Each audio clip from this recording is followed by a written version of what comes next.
من الشیطان الرجیم بسم اللہ الرحمن الرحیم الحمد للہ رب العالمین والصلاة والسلام علی اشرف الانبیاء والمرسلین بسم اللہ الرحمن الرحیم قال رسول اللہ صلی اللہ علیہ وآلہ وسلم وانا وعلی من نور واحد، میں اور علی ایک ہی نور سے ہے۔ تو آج مجھے اسی نور کے بارے میں کچھ گفتگو کرنا ہے، سیرت مولا کائنات علی بن ابی طالب علیہ السلام کے بارے میں۔ مولا کائنات علی علیہ السلام وہ ہستی ہے جس کے ہر سمت سے دیکھا جائے، ہر سائڈ پہ دیکھا جائے تو فضیلت اور کمالات ہی کمالات ہیں۔ علی کے علمی کمالات ایسے ہیں کہ علی اگر قرآن اور تفسیر پہ دیکھا جائے ہر علم کا ربط علی سے ملتا ہے۔ علم و نحو اور صرف پہ دیکھا جائے، علم منطق پہ دیکھا جائے، علم کلام پہ دیکھا جائے، علم شعر اور علم کتابت پہ دیکھا جائے، اگر علم کیمیا اور علم جعفر پہ دیکھا جائے تو ہر علم کا سلسلہ جا کے مولا کائنات سے ہی ملتا ہے۔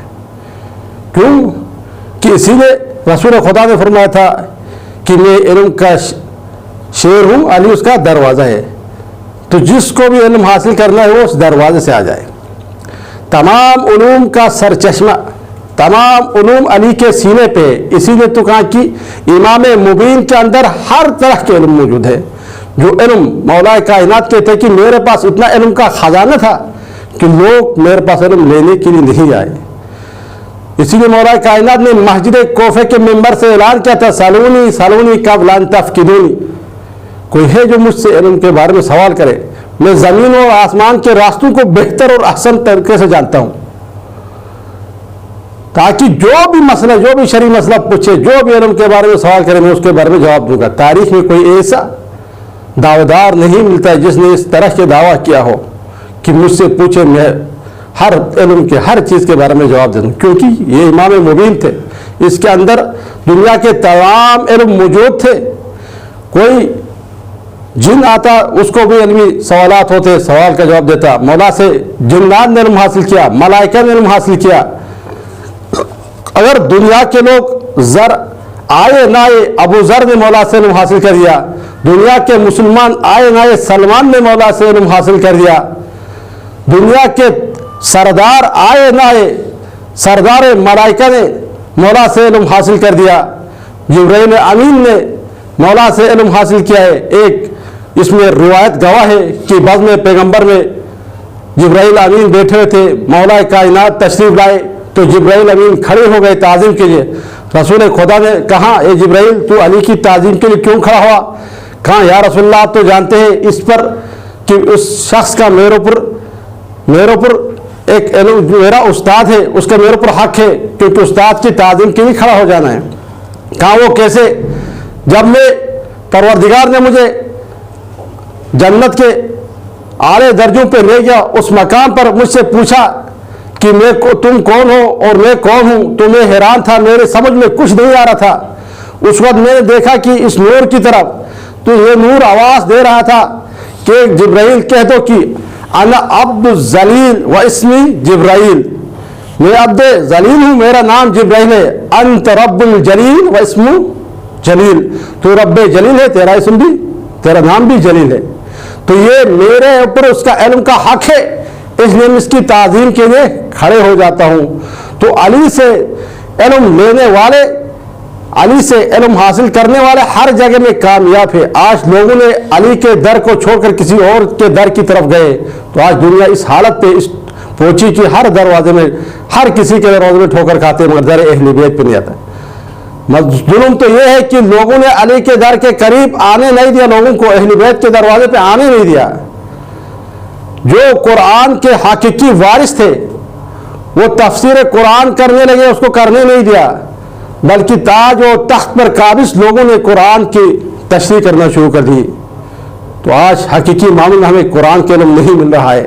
تو در اہل بیت علی کہتے ہیں کہ مجھے قرآن کے ہر آیت کے بارے میں معلوم ہے کہ یہ آیت کہاں نازل ہوئی، کس کی شان میں نازل ہوئی، کس کے بارے میں نازل ہوئی ہے، قرآن میں کون سی آیت محکم ہے، کون سی آیت متشابہ ہے، کون سی ناسخ ہے، کون سی منسوخ ہے۔ میں ہر آیت کے بارے میں جانتا ہوں اور ہر آیت کی فضیلت کے بارے میں جانتا ہوں، ہر آیت کس کی شان میں اور کس کی فضیلت میں نازل ہوئی اس کے بارے میں جانتا ہوں۔ تو یہ مولا کے علمی کمالات تھے۔ اور اس کے بعد مولا کے ایک پہلو دیکھے جائے کہ رسول خدا کی حفاظت کے بارے میں، تو سب سے پہلے مولا کائنات ہے جس نے رسول کے اعلان پہ لبیک کہہ دیا۔ رسول نے اپنے قوم و قبیلے کو بلایا نبوت کے اعلان کے لیے، دعوت کا انتظام کیا، سب لوگ آئے تو دعوت کا انتظام کی ذمہ داری بھی مولا کائنات علی بن ابی طالب علیہ السلام کو دی۔ 3 دن تک لوگوں نے کھانا کھایا، بکرے کے گوشت کھایا، مگر کسی کے دل میں ایمان نہیں آیا۔ مولا کائنات نے وہاں پہ بھی رسول کی نبوت کے اعلان پہ لبیک کہ برا ہاتھ کھڑا کیا۔ اس وقت بھی رسول خدا نے کہا یہ میرا بھائی، میرا وصی اور میرے اخی ہوگا۔ اس کے بعد لوگوں نے ابو طالب سے کہا کہ آج کے بعد تو اپنے بیٹے کی اتباع کرو۔ وہ لوگ مولا کائنات کے اور رسول خدا کی معرفت کے بارے میں یہی جانتے تھے۔ جب رسول خدا کفار و مشرکین کے گلیوں سے گزرتے تو مولا کائنات رسول کے پیچھے پیچھے ہو جاتے، رسول کی حفاظت کرتے، جہاں بھی مشکل وقت آتی رسول کو بچاتے، خود آگے چلے جاتے۔ یہ مولا کائنات کی کمالات میں سے کہ جب شب ابو طالب میں جو محاصرہ کیا 3 سال تک، وہاں پہ بھی اپنے باپ کے کہنے پر رسول کے بستر پر سو جاتے تاکہ دشمن کفار اگر حملہ کرے رسول بچ جائے، علی اس کی جگہ پہ قربان ہو جائے۔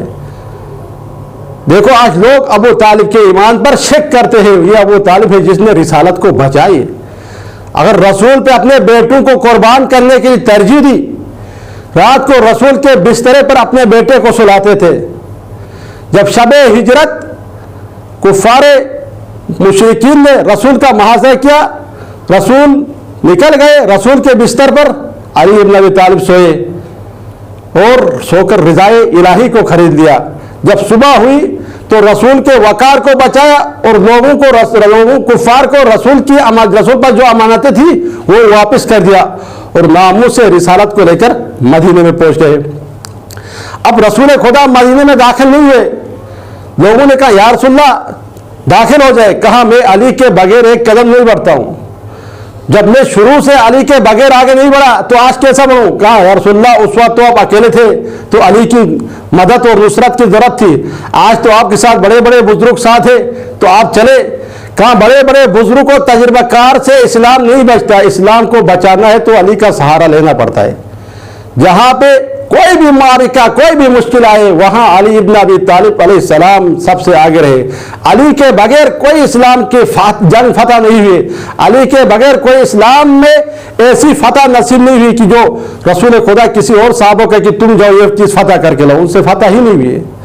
اگر ہم جنگ بدر کو دیکھیں تو بھی لوگوں سے وہ کام نہیں ہوا، علی آئے، علی نے فتح کر دیا۔ جنگ احد میں جائے، احد کے میدان میں الٹے پاؤں بھاگے لوگ، بلکہ رسول خدا نے کہا علی سب بھاگ گئے تھے تو آپ کیوں کھڑے رہے؟ کہا یا رسول اللہ میں ایمان لانے کے بعد کفر اختیار نہیں کرتا ہوں۔ اب یہ عجیب جملہ ہے کہ رسول اللہ کے سامنے علی کہتے کہ بھاگنے والے کفر پر ہے، رسول بھی خاموش ہے، علی بھی خاموش ہے۔ اب بھاگنے والوں کے ایمان پر آپ خود سوال کریں کہ کیا ہوگا ان کے ایمان۔ یہاں پہ امامت اور رسالت دونوں خاموش ہے۔ اس کے بعد خیبر کی معرکہ آتے ہیں، وہاں بھی لوگوں سے وہ فتح نہیں ہوتے، علی بن ابی طالب اس مقام پہ بھی فتح کر کے واپس آ جاتے ہیں۔ اور یہی علی آخری شب رمضان کی 19 شب کو جب اپنے گھر میں اپنی بیٹی کا افطاری کرتے ام کلثوم کا، تو وہاں 2 قسم کی غذا رکھی جاتی ہے، ایک نمک اور روٹی۔ کہتے مولا بیٹی سے کہتے کہ آج تک علی نے 2 غذا ایک ساتھ نہیں کھائی، ایک کو اٹھا لے۔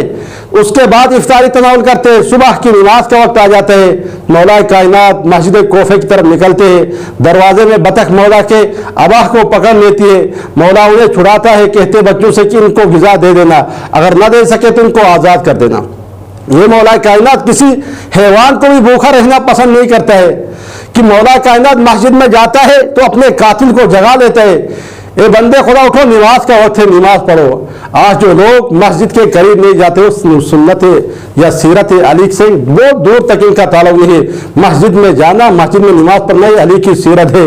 مولا کائنات نماز کے حالت میں 1 رکعت پڑھتے دوسرے رکوع میں جاتا ہے، سجدے کی حالت میں ابن ملجم لعین مولا پہ ضربت لگاتے، مولا کے سر اقدس پہ خون جاری ہوتے،